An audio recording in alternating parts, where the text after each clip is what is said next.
interrogate. How is the police saying that they don't know who gave these officers orders, to go and beat up the protesters at Lekki? I think it's a fundamental issue that the police needs to go back and ask itself. They know the answers. We don't know the answers. So, but men needs to be fished out. And at the end of the day, accountability for victims of the Lekki death. All right, before we wrap this up, I want us to quickly take a short look at the video that was released by Mr. Macaroni after he got bail, and then we'll give our closing statements. Popularly known as Mr. Macaroni. So I want to thank everyone out there, for speaking up. I want to thank everyone for the show of love. My phones are bad, so I can't even really take calls or reply messages and all that. But I'm here.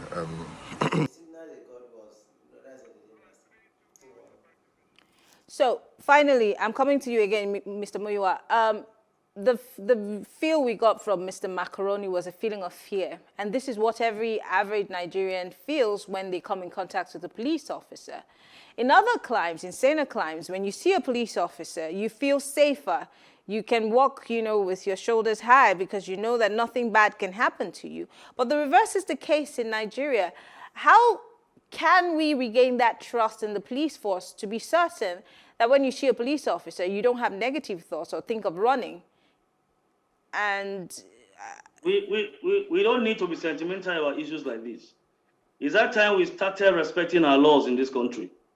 It was stated clearly that we had intelligence that these so-called protests will be hijacked again. We will not fold our hands. Was it hijacked? Did you even have a protest in the first place? The protest didn't even happen, and the police happened instead of the protest. What intel would make you treat protesters who were peaceful? The job of the police, and you're saying laws. If we're talking about, hold on, sir.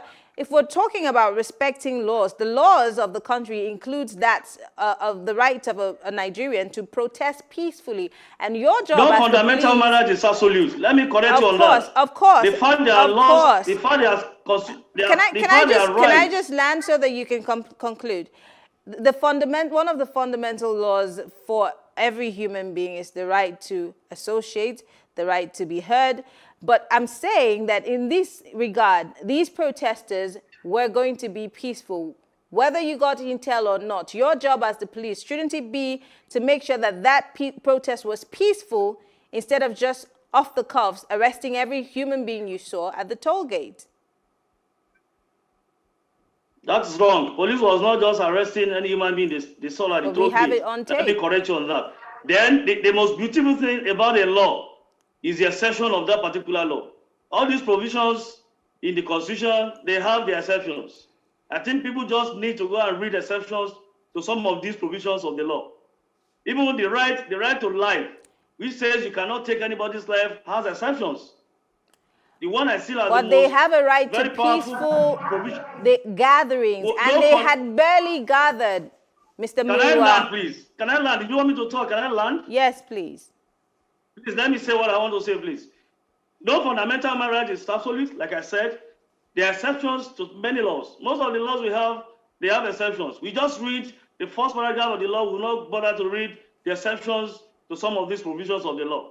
It was clearly stated that these people should not come out for any protest for many reasons. And when we got intelligence report that there will be Defend Lagos and Occupy Lekki toll gate, a reasonable police institution will do what the command had done by warning them not to come out and give them reasons they should not come out. Fine, they have the right to protest, they have the right to association, gathering, and the likes. But when such rights are in conflict with security situations, security networking on ground, I think that one will take precedence. That's why we went out to warn them not to come out. And whatever we have done, we have not done anything out of the same provisions of the law. And that's why they were arrested and taken to court. If there are any other things they want to raise, the adjournment is on 2nd of March, 2021. Issues can be raised before the court. The matter is before a competent court of competent jurisdiction. All right. Quickly, let's just take the reactions of Ruth and Chuta quickly in a minute. So he said that they did not do anything wrong. Quickly, Ruth. So I think it's quite strange that the police personnel is saying that they didn't do anything wrong, and in another breath say that there were those officers that actually fouled the law. We need to be very clear about this. Clearly, the fundamental human rights of people to protest was threatened on Saturday, and police is at the heart of it. So we can't sit here and say that there are exceptions to the law. It's not in this circumstance we begin to say there are exceptions to it. Okay. If the government and the police have said that, yes, don't come out to protest, and you still have people protesting, I maintain my position that what the police would have done is come out and see if this peaceful protest actually went violent. But the posture of the police, even before that action, was that there's going to be like a riot, in quotes, and so prepare the men, to storm the area and then pick anybody on site. All right, Ruth, we don't have too much time, so we just want to take Uche's remarks quickly. Uche, can you do it in 30 seconds so we can wrap this up? That's a simple message to the police. Regardless of what you do, you can't stay in your house and issue commands and say, don't come out. We're not children. Nigerian youths are not children. I heard a comment you made, very insulting, saying, well, we told our parents to tell the children to stay at home. I feel sorry for you because you're facing, the majority of the population in Nigeria are young people, and you're going to face these guys for a very long time. And they honestly, this is just the beginning. So the police must better think of better ways of how to police these young people. That's what I'm going to tell you. All right, thank you very much. Muyiwa Adejobi is the Police Public Relations Officer for Lagos State. Uche Chuta is a Public Affairs Analyst, and Ruth Olofin is a Security Expert. Thank you very much, ladies and gentlemen, for being part of the conversation. We appreciate it. Thank you. Thank you for having me. All right. Well, we'll take a short break now, and when we return, we'll be looking at the Miyetti Allah who have vowed to resist any plan to evict them out of the Southwest, saying that they have a right to live anywhere in the country. Stay with us.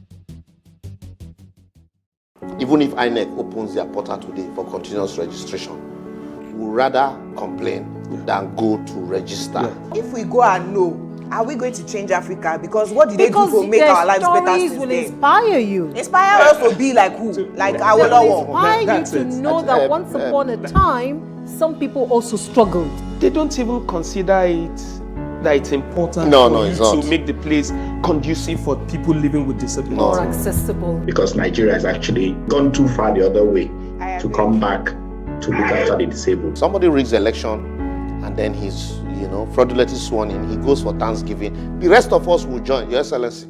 Yeah. But the day he's removed, we say he was corrupt. Don't forget the political angle. You mean brown envelope will stop? No, brown envelope will, I don't want to say will not stop, but I've done hand like this, Sha. But quickly.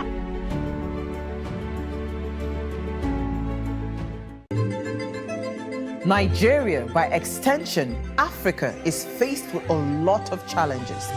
The growing youth population with little engagement, that is a ticking time bomb.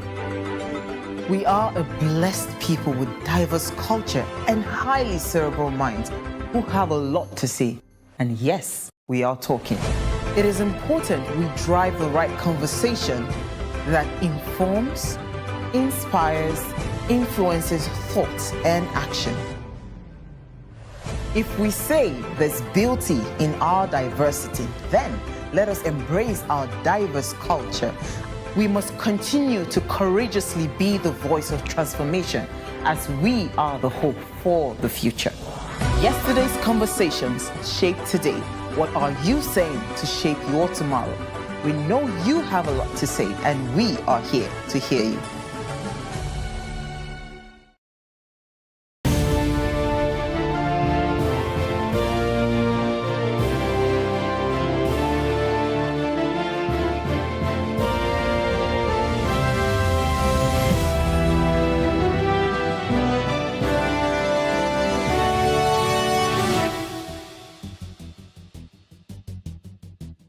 The National Secretary of the Miyetti Allah Al-Hassan Saleh said it is wrong to drive herders out of any part of the country, adding that if there were criminals among them, it's the responsibility of the government to identify and arrest them.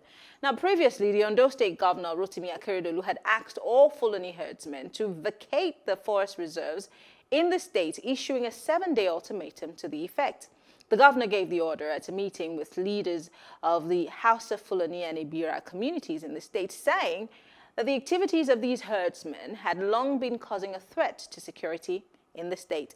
Now, joining us to have this conversation is National Secretary PANDEF, Mr. Ken Robinson, and political analyst Biodo Showumi. Thank you very much for joining us, gentlemen. It's my pleasure. Yeah, it's my pleasure to be here. All right. Now, let's start with what's been happening, especially what happened over the weekend. It seemed to be some trouble here in Lagos, some trouble in Shasha, and of course, you know what's been happening in Ogun and Ondo State.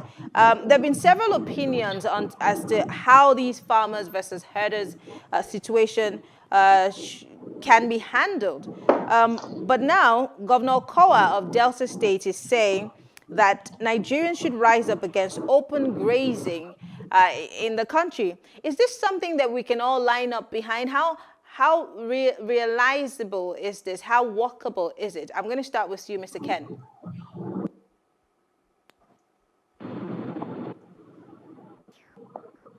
Mr. Ken Robinson, can you hear me? Yeah, I can hear you now. Yes, go ahead. Can you hear me? Yes, I can hear you.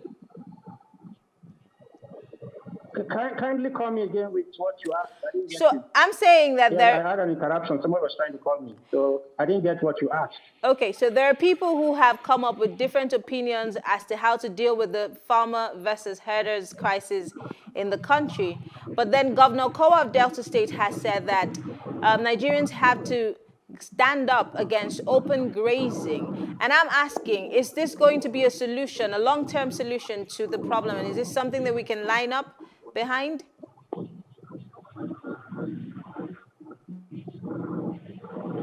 Oh, definitely, absolutely right. The governor is correct.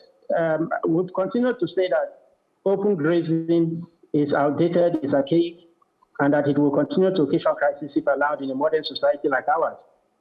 And that cattle breeding is a business, a private enterprise. And so those who are involved should endeavor to buy land and establish ranches. That's what we're continuing to say. Open grazing cannot exist in a society like ours. And so the governor is right, and that the sustainable solution that will bring about lasting peace is establishment of ranches, and open grazing should be outlawed and prohibited by all governments at all states. And we continue to call this crisis farmers' herders crisis. It's not farmers' herders crisis. It's a group of armed persons, they parading as herders, herdsmen, terrorizing citizens of Nigeria, molesting women, destroying livelihoods, and all manner of criminality. So we shouldn't tag it as a farmers' herders crisis. It is a group of criminals, and the high time we consider it in that light, the better for the country. They are not herders, they are not herdsmen, they are criminals, they are marauders. In fact, they are terrorists that are undermining the stability and security of Nigeria. And that Nigeria is at a threshold of a monumental crisis if this matter is continuing to be handled with key blows that the government has been doing over the years. Mr. Biodo Showumi, an Ogun State monarch had said that if the state and the federal government does not handle the situation with the herders versus the farmers, that they will be forced to protect themselves. What do you make of this statement? Is this a call for disorderliness? Is this a call to take laws into their hands, especially with what happened in Shasha over the weekend? Oh, yeah. What you see is that the statement of the monarch coming from a paramount ruler of Egbado, the Olu of Ilaro, it clearly underlines the seriousness of the situation on one part, the helplessness of the security services on the another hand, and also on another hand, the desire of the people to protect themselves. The primary duty of every government, whether at state, federal, or local government level, is to protect lives and properties. We have found ourselves in a situation where people are feeling unsafe in their own land, in their own country, in their own town, in their villages. Now, what is government response to it? I am not one of those who would think that the government is not doing anything about it.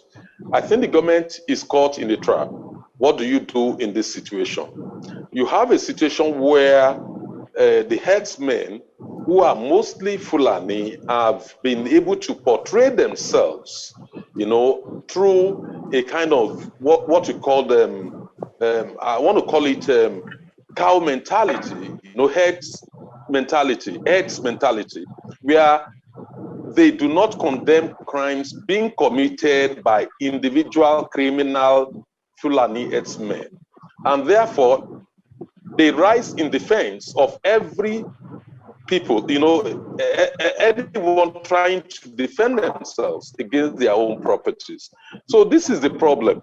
And then people are forced into collectivizing the crimes being committed by individual or a group of headsmen. But Miyetti Allah no has come out to describe it other than to give it a label.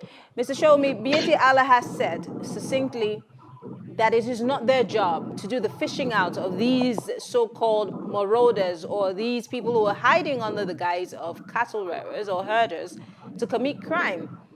Are they wrong? I mean, shouldn't that be the place of government and security agencies to deal with these people? But then there are people who are of the school of thought that if you are observant enough, you would be able to tell when people who are doing stuff, hiding under your name are doing it, then you should be able to point them out or finger them if they are those who live among you.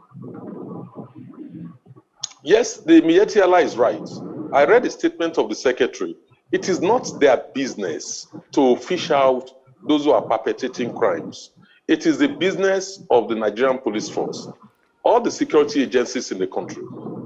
Miyetti Allah is right on that. But on another score, you ask a question. If it is not their business, to fish out criminals, why are they defending criminal headsmen?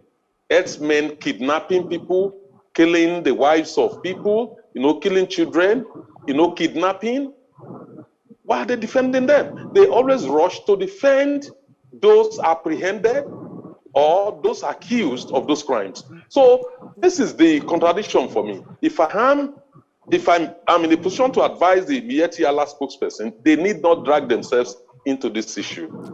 They should allow the security agencies to do their job, or the different agencies like Amotekun or any other security outfit lawfully created by law, to fish out the criminals. They do not need to keep collectivizing any attempt to arrest a Fulani headsman who has committed or suspected of committing crime, and then claiming that they are harassing all Fulani to the southwest. No, that is not the case. It's the criminals that, if the state is unable to apprehend them and process them through the criminal justice system, those are the people, the vigilantes, the Amotekun Corps, are saying that, look, we will apprehend these people and get them out of our own territory. Okay. I want to go back to Mr. Ken Robinson. Now, there was a war of words over the weekend between Governor Lalong and the Bauchi State Governor about, why these so-called herders have decided to arm themselves. And certain people feel like he was making a case for the carrying of arms. And although his aide has come out to say that he was quoted out of context, but then the Nigerian Immigration Service boss had come out to say that he's gone across the country and has never seen a cattle herder carrying an AK-47. Well, and this didn't sit well with you, Pande, for Afenifere, and the rest of the people who reacted to this issue. What does the government need to do in this instance? Because it looks like this issue just keeps changing its form and its nature, but then it's heating up day by day. What has to be done in the interim to deal with this issue so that it does not get out of hand in the coming future?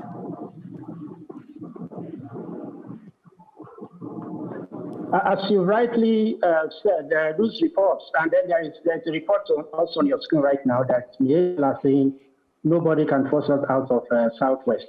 When we see this kind of inconsistencies and very audacious statements from ATL and from even the governors, a few days ago, we got a report that Northern Governors Forum had said open grazing acknowledged that open grazing was not sustainable in Nigeria, in today's Nigeria, which we applauded.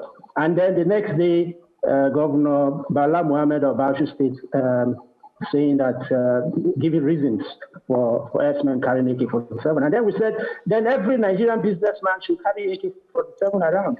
And then it leads to the collapse of governance. And then it becomes anarchy because everybody will have to protect himself. And that's where we are going. And it's high time the Nigerian government sits up, as we have said before, and stop this attachment and this romance with criminals. For whatever reason it is, we know that elders are mostly Fulanis, but some have said they are not Nigerians, they are foreigners coming into. Why are we allowing foreigners to threaten the corporate existence of Nigeria, for God's sake? Why are we doing this to Nigeria? If we love this country, everyone in this country, whether you're from the far east, far west, far north, or wherever, you must speak against what is going on. That a group of people are terrorizing the country, making life unbearable in Nigeria. People can no longer go freely out anywhere. So the statements by the Nigerian Immigration Service, by the governor of Bauchi State, are complete. I want to be careful with the words I use, but they are playing on the sensibilities of Nigerians, and it's unfortunate. Well, I want to thank you very much. Biodun Sowunmi is a political analyst, and Ken Robinson is the National Secretary of PANDEF. Thank you, gentlemen. Hopefully, there should be an end in sight, and government will hopefully deal with this National issue. Publicity Secretary, please. You are the National Publicity Secretary of PANDEF. All right. Thank you very much, gentlemen, for joining us. Well, we'll take a short break, and when we come back, I'll give you my take. Stay with us.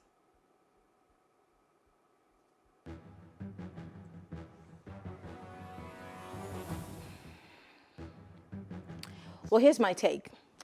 There's been so much talk about the recent insecurity in the country. Everywhere you turn, there's one form of crisis or the other.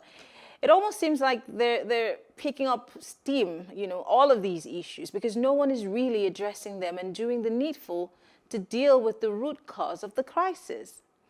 What we have now, according to former President Olusegun Obasanjo, is a keg of gunpowder.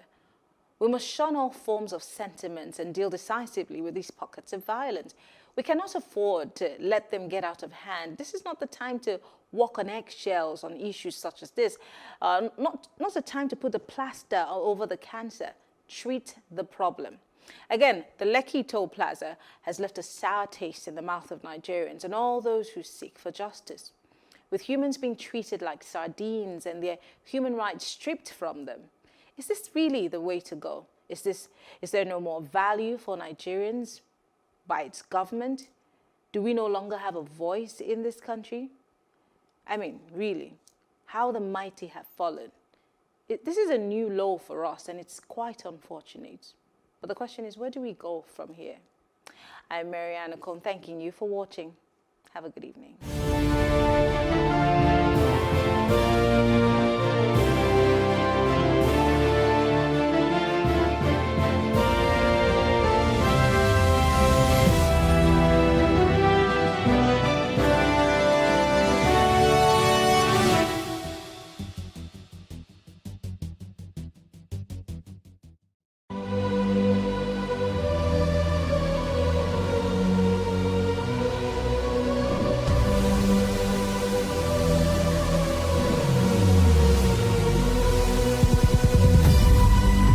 What we do not understand, we will stigmatize.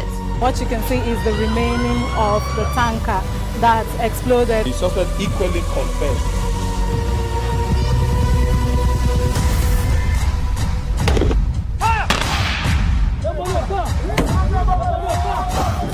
A 500 naira they collect am. If you no talk, dem go beat you. Na 2,500 they pay.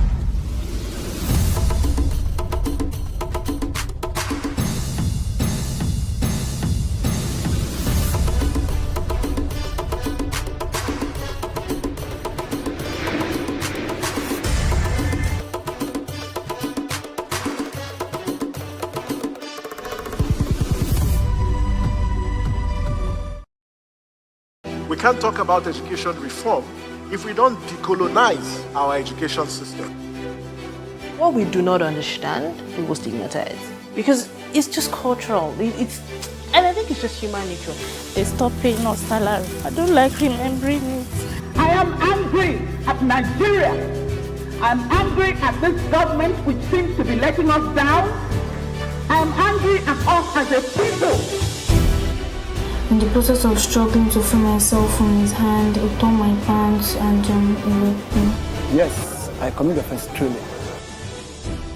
Young girl, do you know where you are going? I say, I'm going to America. I say, now so that they talk, you are going to Libya. Which America? Accident to mark our place. Some people they die now. This is Plus TV Africa. Big stories live here.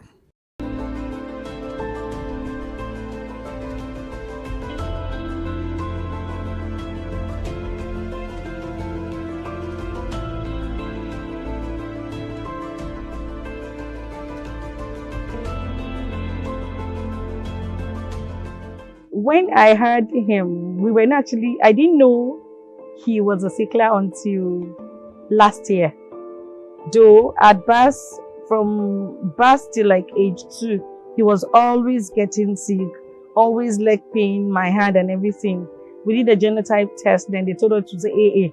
So we didn't even think it was sickle cell anemia. So once it clocked 2, he stopped having crisis. So we continued like that until last year. It was a mistake. So it was during the exam, he now started serious, couldn't breathe properly again. Though naturally he's always been on no matter what he eats, he doesn't add weight. But for him, I knew from birth that he was a sickler. Some of my own experience are the hand pain. The hand pain, I've never experienced the hand pain. I only experienced it once after all the pains were gone.